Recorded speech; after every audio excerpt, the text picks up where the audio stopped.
اردو کہانی میں خوش آمدید۔ آج ہم آپ کے لیے کہانی لے کے آئے ہیں، نام ہے موت کا سفر۔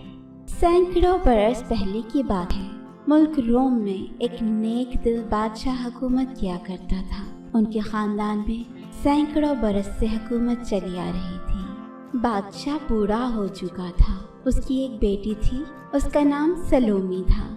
سلومی جوان ہو چکی تھی۔ اس کا ایک بھائی تھا جو کہ ابھی 4-5 برس کا تھا۔ ان دنوں بادشاہ کچھ بیمار رہنے لگا تھا۔ بادشاہ کا ایک وزیر تھا جو کہ پکا شیطان تھا۔ دنیا بھر کی خباثتیں اس میں بھری ہوئی تھی۔ وہ نہایت ظالم اور لالچی شخص تھا۔ بادشاہ کی بیماری سے بہت خوش تھا۔ بظاہر وہ خود کو مغموم رکھتا، جیسے کہ اسے بادشاہ کی بیماری کا بہت دکھ ہے۔ ایک دن بادشاہ نے اپنی بیٹی سلومی کو اپنے پاس بلایا اور بولا، بیٹی سلومی، بیماری نے میرا برا حال کر چھوڑا ہے۔ مجھے امید نہیں ہے کہ اب بچوں۔ تم عورت ذات ہو، کمزور ہو، مگر تمہیں فکر کرنے کی ضرورت نہیں۔ میرے مطالعے کے کمرے کی الماری میں ایک سرخ کتاب ہے۔ بچپن میں نے تمہیں جو زبان سکھائی تھی، اس کتاب میں وہی تحریر ہے۔ اگر تم پر کبھی کوئی برا وقت آئے تو تم اس کتاب کو پڑھنا، اس میں جو لکھا ہوگا اس پر عمل کرنا۔ بابا جان، آپ ایسی باتیں کیوں کرتے ہیں؟ خدا نے چاہا تو آپ جلد ٹھیک ہو جائیں گے۔ شہزادی سلومی نے بادشاہ کو تسلی دیتے ہوئے کہا۔ ان لوگوں کی باتیں دوسرے کمرے میں وزیر بھی سن رہا تھا۔ وہ جلدی سے اس کمرے میں گیا اور الماری سے وہ کتاب اٹھا لایا اور گھر آ کے اس نے الٹ پلٹ کر کتاب کو پڑھنے کی کوشش کی، مگر وہ اس تحریر کو نہ پڑھ سکا۔ تحریر اس کے لیے اجنبی تھی، خیر اس نے وہ کتاب سنبھال کر رکھ دی۔ بادشاہ کی بیماری بڑھتی جا رہی تھی۔ شہزادی نے بڑے بڑے حکیموں اور سیانوں کو بلا کر بادشاہ کا علاج کروایا، مگر کوئی افاقہ نہ ہوا۔ اور پھر ایک دن چین کا ایک حکیم آ کر شہزادی سے ملا۔ شہزادی اسے بادشاہ کے پاس لے گئی۔ حکیم نے بادشاہ کو ایک نظر دیکھتے ہی کہا، شہزادی صاحبہ، اس بیماری کا علاج ممکن ہے جو بادشاہ سلامت کو لگی ہے، مگر جس چیز سے بادشاہ صحتیاب ہو سکتا ہے وہ یہاں سے بہت دور سرخ پہاڑ کے دامن میں پانی میں اگنے والا ایک پھول ہے جسے صبور کا پھول کہتے ہیں۔ اس پھول کا رس اگر بادشاہ کے حلق میں انڈیل دیا جائے تو بادشاہ سلامت نہ صرف صحت مند ہو سکتے ہیں بلکہ ان کے اعصاب اور جسمانی قوت میں بھی اضافہ ہو سکتا ہے، اور کسی بھی عام درخت کی جڑ سے اکھاڑ پھینکنے کی ان میں طاقت پیدا ہو جائے گی اور یہ برسوں تک حکومت کر سکتے ہیں۔ اس حکیم کی باتیں سن کر شہزادی بہت خوش ہوئی، مگر پھر اس نے دیکھا حکیم کچھ اداس سا ہو گیا ہے۔ وہ بولی، اے دانا شخص، اب تجھے کیا ہوا؟ تو فکر مند کیوں ہے؟ شہزادی صاحبہ، بات یہ ہے کہ وہ پھول جس علاقے میں اگتا ہے وہ یہاں سے کوسوں دور ہے۔ دوسری بات جو تشویش کی ہے، راستے کا سفر بھیانک ہے، جگہ جگہ موت منہ پھاڑے کھڑی ہوگی، زندہ بچ کے آنے کی امید نہیں۔ چینی حکیم کہتا چلا گیا، بس اتنی سی بات ہے اے حکیم، میں اپنے بادشاہ باپ کے لیے موت سے بھی ٹکرا سکتی ہوں، تو مجھے صرف اتنا بتا دو، مجھے کس سمت سفر کرنا ہوگا؟ شہزادی نے کہا، شہزادی اگر تم ضد کرتی ہو تو بتا دیتا ہوں، تم ایک نہایت تیز رفتار گھوڑا لو، سورج جب سر پر آ جائے تو تم گھوڑے کو بھگا دو اور سورج کے ساتھ ساتھ سفر جاری رکھو، یہاں تک کہ جب سورج غروب ہونے لگے تو سمجھ لینا تم نے ایک منزل طے کر لی ہے۔ اب آگے بڑھتے ہوئے تمہیں سخت خطرات کا سامنا کرنا پڑے گا۔ اگر تم ان سے بھی بچ گئی تو آگے سرخ پہاڑ کی وادی آ جائے گی۔ اس علاقے میں دوسری منزل کی طرف خطرات نہیں ہیں، البتہ سفر میں بڑی احتیاط کی ضرورت ہے، کیونکہ جگہ جگہ دلدلیں ہیں جن کے بارے میں پتہ نہیں چلتا کہ یہاں دلدل ہے۔ جس طرح دوسری منزل خطرات کی تھی جس میں بہادری نڈرپن کی ضرورت تھی، تو تیسری منزل میں ہوش مندی کی ضرورت ہے۔ ذرا بھی بے احتیاطی سے کام لیا تو دلدل لمحہ بھر کا بھی موقع نہیں دیتی، نیچے ہی نیچے آدمی غرق ہوتا چلا جاتا ہے۔ میری دعا ہے شہزادی، خدا تمہیں کامیاب لوٹنے کی توفیق دے۔ شہزادی کا بھائی ابھی بہت چھوٹا تھا، حکومت کے کام انجام نہیں دے سکتا تھا، اس لیے اسے وزیر پر ہی بھروسہ کرنا پڑا، اور وہ حکومت کا انتظام وزیر کے سپرد کر کے ایک تیز رفتار گھوڑے پر سوار ہو کر اس وقت جب سورج سر پر آ گیا تو شہزادی نے گھوڑے کو اینٹ لگا دی۔ گھوڑا عربی نسل کا تھا، ایک دم ہوا ہو گیا۔ پھر شہزادی کو گھوڑا دوڑاتے دوڑاتے شام ہو گئی، ادھر سورج غروب ہوا، ادھر چاند نکل آیا۔ شہزادی چاہتی تھی کہ ابھی سفر جاری رکھے، مگر مسلسل 6-7 گھنٹے دوڑتے دوڑتے اس کا گھوڑا بری طرح تھک چکا تھا۔ گو موسم گرم نہیں تھا، फिर भी वो पसीने में शराबूर हो चुका था। यही वजह थी कि शहजादी ने घोड़े की लगामें खींच ली और घोड़ा खड़ा हो गया। उसकी सांसें धूकनी की तरह चल रही थी। शहजादी ने उसे खुला छोड़ दिया क्योंकि वो उसका सुधाया हुआ था और वो खुद भी एक पेड़ के नीचे लेट गई।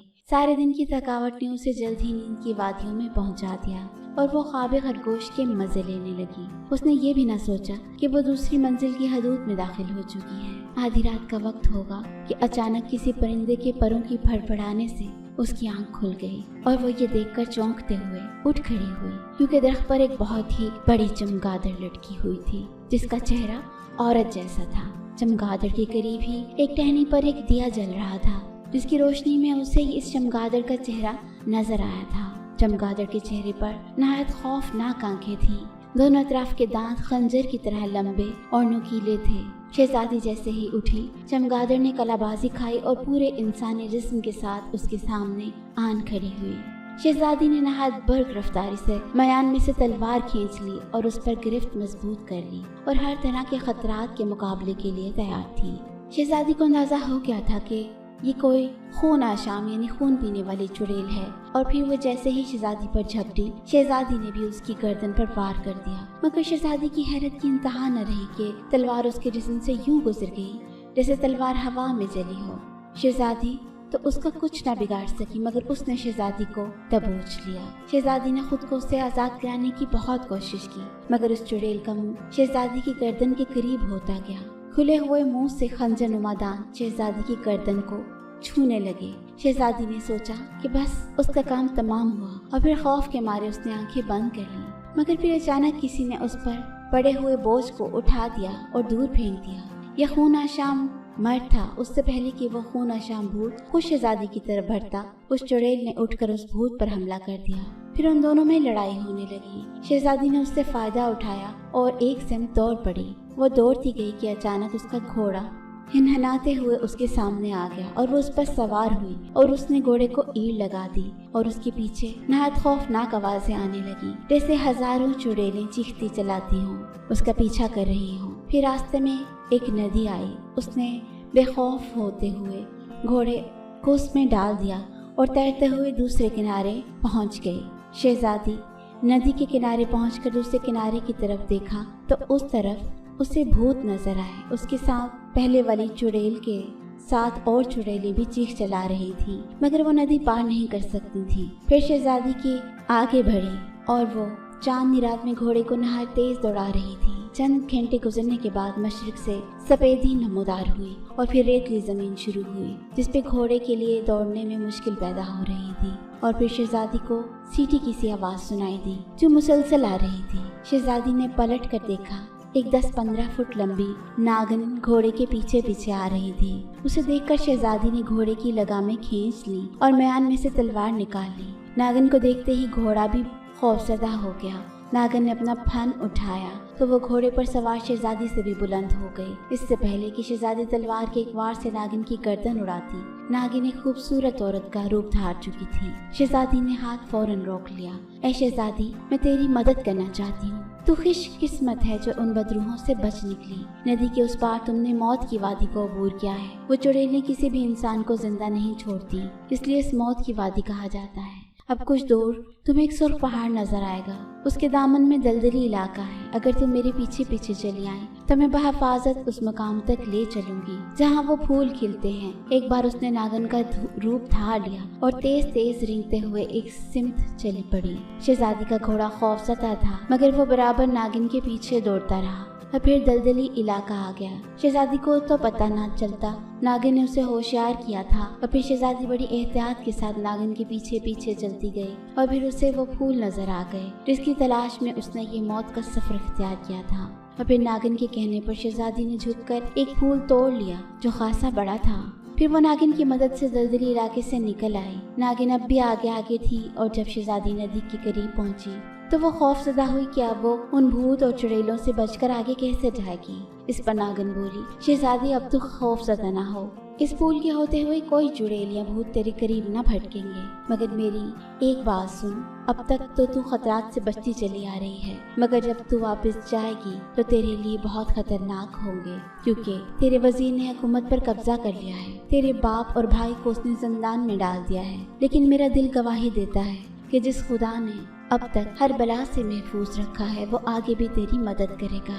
ये कहते हुए नागिन, जो कि नागिनों की रानी थी, वापस लौट गई। जैसा कि उसने कहा था, आगे किसी भूत और चुड़ैल ने उसे कुछ न कहा और वो बड़े आराम से अपने मुल्क की सरहद में दाखिल हुई। अब वजीर ने बादशाह की बातें सुन ली थी और वो सुर्ख किताब भी चुरा ली थी, मगर उसकी इबारत को पढ़ नहीं पाया था। हामान बुर्ज नामी एक जादूगर उसका दोस्त था। वो उससे मिलने आया तो उसने बुर्ज को वो किताब दिखाई जिसकी तहरीर उस जादूगर ने पढ़ ली और उठकर खुशी के मारे नाचने लगा और बोला, दोस्त, इस बादशाह के दादा की एक बला गुलाम थी। इस किताब में उसे हाजिर करने और उससे काम लेने का अमल लिखा हुआ है। बकौल तुम्हारी शहजादी तो कहीं गई हुई है। मेरा कहा मानो तो हुकूमत पर कब्जा कर लो। अगर इस मामले में सिपा सलार तुम्हारे आड़े आ गया तो हम इस बला की मदद से उसे हलाक कर देंगे। अब तुम शहजादी की भी परवाह नहीं करना कि वो आए तो हम इस बला से कहेंगे कि वो शहजादी को खा ले। इस तरह इस मुल्क पर तुम्हारी हुकूमत हो जाएगी और तुम मुझे अपना वजीर बना लेना। उसकी बात सुनकर बहुत खुश हुआ।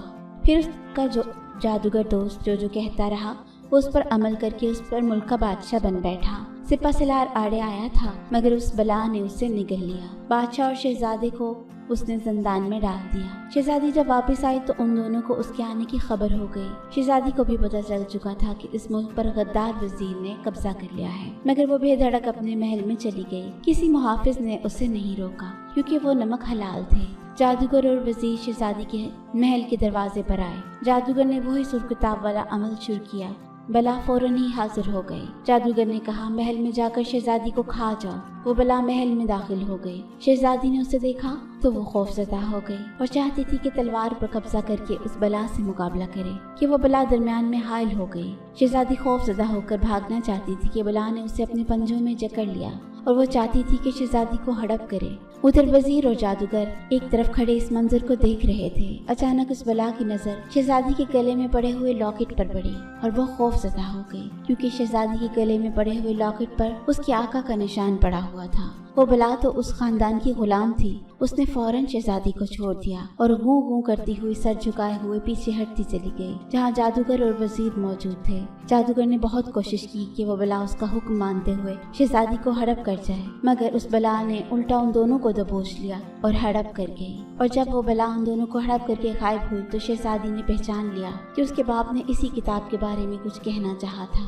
और जब शहजादी ने उस किताब को पढ़ा और सारी बात उसकी समझ में आ गई और फिर जब उसे किसी मुसीबत का सामना हुआ तो उसने उस बला से मदद ली। और फिर बादशाह भी उसी फूल के अर्क से सेहतयाब हो गया और उसने हुकूमत की बागडोर अपने हाथ में ले ली। और जब शहजादा जवान हो गया तो तख्त व ताज शहजादे के सपुर्द करके याद इलाही में मसरूफ हो गया। शहजादी की भी पड़ोसी मुल्क के शहजादे के साथ शादी हो गई और सब हंसी खुशी रहने लगे। तो देखा दोस्तों, अगर हिम्मत से काम किया जाए तो अल्लाह पाक उसमें मदद करते हैं। उम्मीद है कि ये कहानी आपको अच्छी लगी हो तो चैनल को सब्सक्राइब करें ताकि हम आपको आइंदा भी ऐसी मज़ेदार कहानियाँ सुना सकें। शुक्रिया।